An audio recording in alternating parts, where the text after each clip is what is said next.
What's going on, friends and family? My name is Skylent, and today we're going to be talking about the top 10 most popular MMO. I just want to say thanks for 10K subs. Hype! And, in that theme of just talking about, things that are getting popular, let's go ahead and talk about some MMOs. Because I was actually asked that. I do listen to my comments, and somebody asked, hey, what about the most popular MMO? Of course, I'm going to answer that question. This intro might be a little bit longer because I kind of have to explain how I did the list and how I tracked the popularity of these MMOs. Okay, so for one, the popularity of MMOs is completely different depending on where you are playing that MMO. So if you play on C servers, entirely different kinds of games. Blade & Soul, super popular. Dragon Nest, MapleStory, generally games developed in the East are specifically made for those types of internet connections for that type of audience. Completely different culture, both physically and online. So the list would look completely different if I included those versions of the games, which I'm not, because I'm a Westerner and most of my audience is from the Western Hemisphere. So you want to know what are the most massively popular,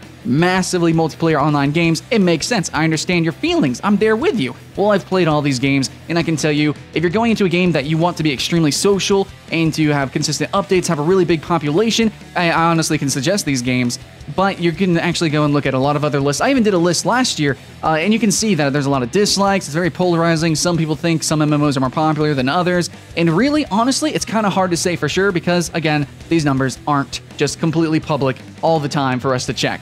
So there's that. In the end, though, I think these are great games that are incredibly popular, and I don't think you can disprove that these games are not popular, okay? However, I just can't prove that they are the most popular, except for one game. All I know is that the number one is the most popular MMO, and then from there, it gets just a little bit vague. And again, Western audience. So, intro aside, let's go ahead and talk about some Minecraft hype. Minecraft is an MMO. I know you guys are already saying, Sky, you messed up. That's not an MMO, my friend. Well, it is, okay? It is. Why? Well, for one reason, though one of the biggest YouTube channels out there is popular MMOs, and they play Minecraft.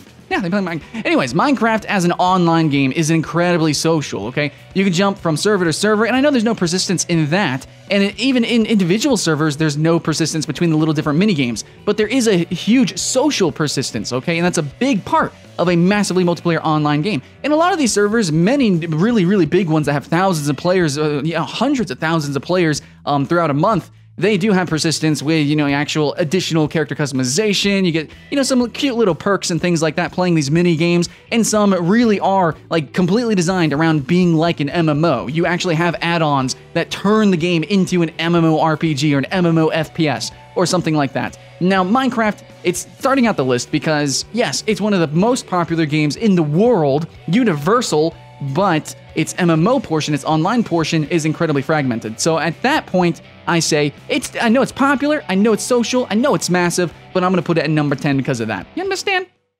Next game is actually also lower on the list despite its huge popularity because of a similar reason. We have Clash of Clans. Now, Clash of Clans is an MMO strategy game. In my opinion, it's simply the best. Any other one is just a cash grab. They're all copied and pasted. It's just, honestly, in my opinion, garbage. Clash of Clans is legitimately the only one that actually tries to be a real game, okay? So it's kind of like this tower offense, tower defense thing. The way you design your actual village, your base, actually matters. The way you send out units actually matters. Like, it's actually a game. If you played any other ones, you know it's just a game of attrition, where Clash of Clans is a game of strategy and tactics. Who would have thought that in an MMO strategy game? And yeah, I think it's got a lot of character, and it is absolutely trackably incredibly popular. You can actually play it on your PC if you want to, if you download something like Andy or BlueStacks. Runs pretty amazingly. I have done so, and it's going to run on any device. Really, really fun. I actually really, really like Clash of Clans. So I can see this being really, really popular moving forward, especially with some really awesome updates that they got coming on.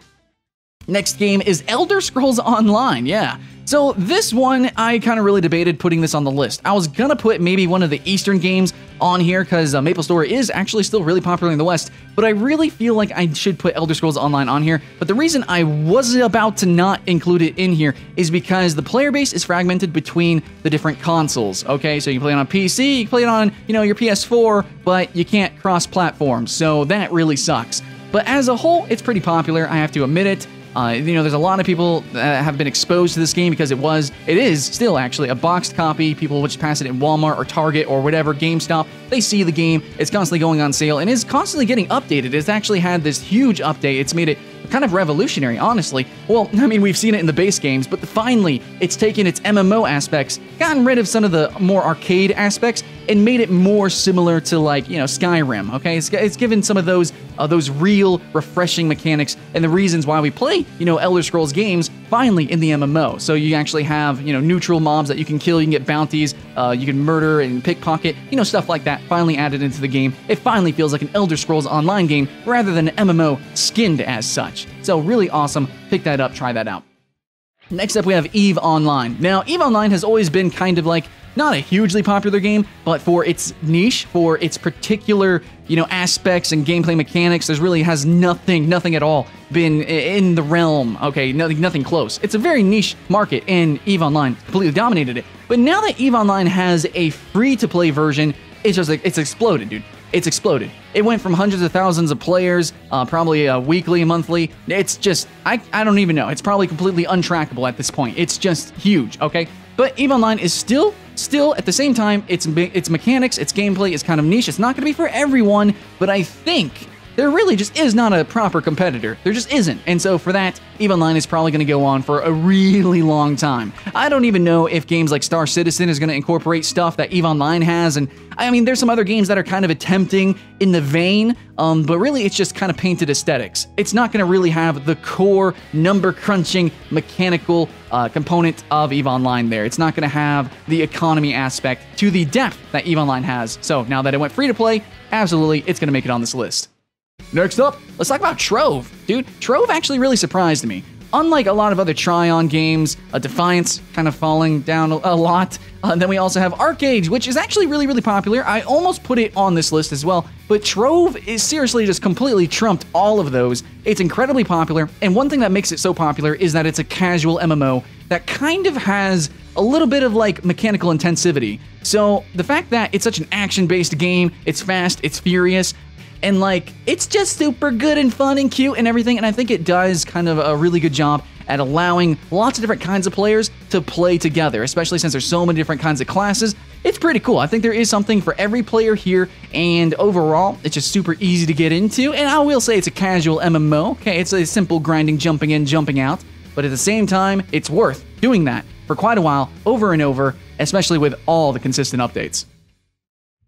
Next up, we have Guild Wars 2. Once it went free to play, it did pretty freaking amazing. Now, one thing that I really liked about Guild Wars 2, and I mentioned this last year on my Attack Gaming Top 10 most populated list, I said that Guild Wars 2 not only is kind of popular, okay, it's one of the fastest selling MMOs, but it feels very populated, okay? Every zone that you go in, especially with the open world questing, which, hey, Trove has that too, Realm of the Mad God has that too, lots of other games have open world questing, but the way Guild Wars 2 does it with the dynamic events and the incentivization with the giant world bosses and, you know, just the trains of events, just the way Guild Wars 2 does it is just above and beyond, and because of the mega servers system, and because just the sheer popularity of Guild Wars 2, it feels just super good just running through fields, just minding your own business. Maybe you're just chopping down some trees, getting some loot so you can do some crafting, and then there's just like, I don't know, 100 people running through because there's a giant world boss about to spawn, and then, whoa, there's a giant dragon in your face. It's freaking awesome. I really do appreciate that about Guild Wars 2. Also, a lot of the aspects of Guild Wars 2, the seasonal events, and like I said, the giant open world raid bosses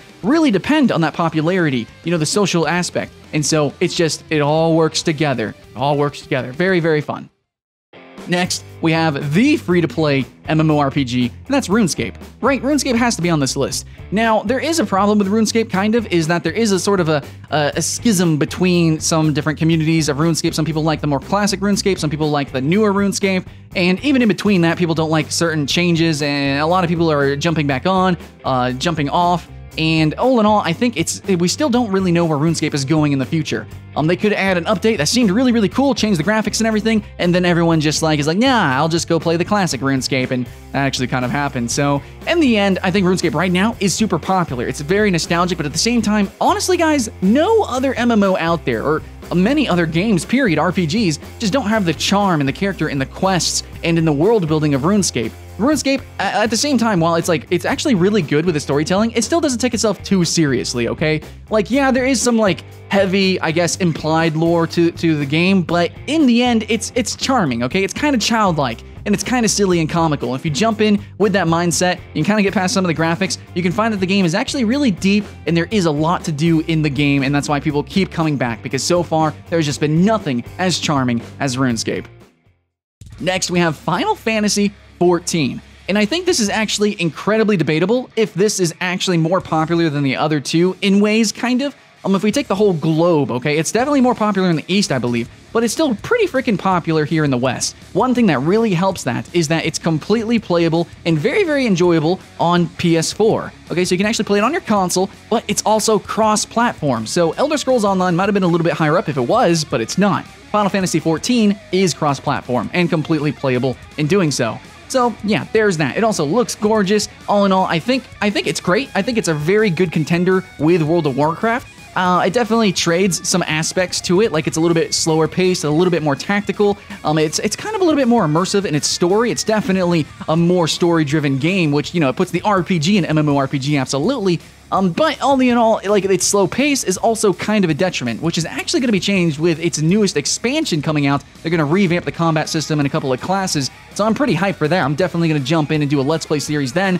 But for right now, Final Fantasy XIV is definitely a good game. It's just below amazing, or maybe some people would say perfect. It's just below that, and I think it's only going to grow from here, because it is still incredibly, incredibly popular.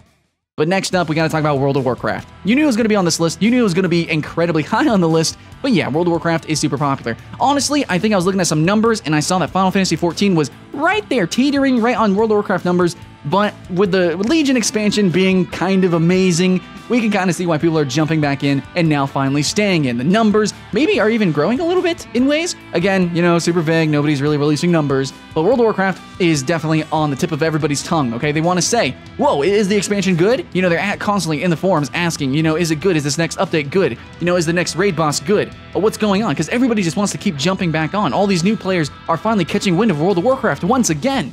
Is the game good again? And the answer is, yeah, it's definitely trending on the good side, on the maybe even great side. It's way more story-driven. It's taken some kind of aspects from Guild Wars 2 and Final Fantasy XIV. It's kind of taken some ideas, admittedly, but it's really, really good, okay?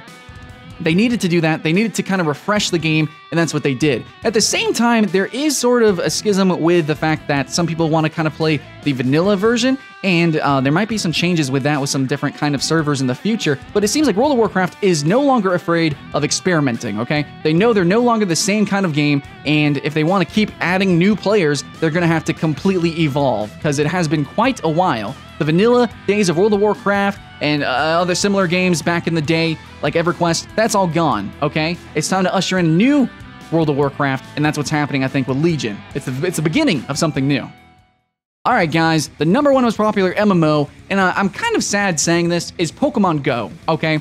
Now, there's some debate. You could say, is it an MMO? Is it not an MMO? I have to say that more than any other MMO that I've ever played, this game has given me the biggest social experience, the most interaction with players, but it's kind of just physically, okay? I haven't traded Pokemon with anybody. Really, it's just kind of been tips and tricks and like the learning of Pokemon Go, and it was really all in kind of a burst. You know, that first month that Pokemon Go came out, it was incredibly engrossing and awesome, and we're supposed to get all these features, and there's supposed to be like world battles and trading, and the gym thing is definitely kind of MMO-ish. You know, you can actually take over cities and stuff like that. In that respect, it is an MMO, but there's a lot of features that haven't been added to the game, and it's been months, and we just still haven't got them, really.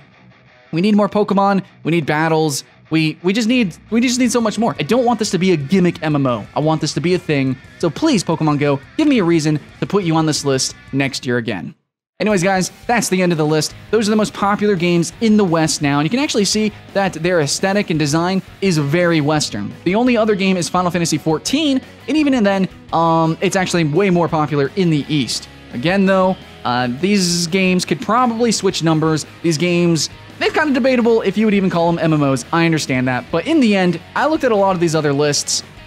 It's just, these kind of lists are polarizing, okay? So please forgive me, guys. I really did my best in this one, and this isn't even my first rodeo. I've did this list kind of before, but really, honestly, I think these are the most popular games. So if you want to jump into a new MMO, you cannot go wrong with any one of these games. You will have a very social and populated experience, and they will probably go on for a couple more years. Any other game, it's dubious at best, okay?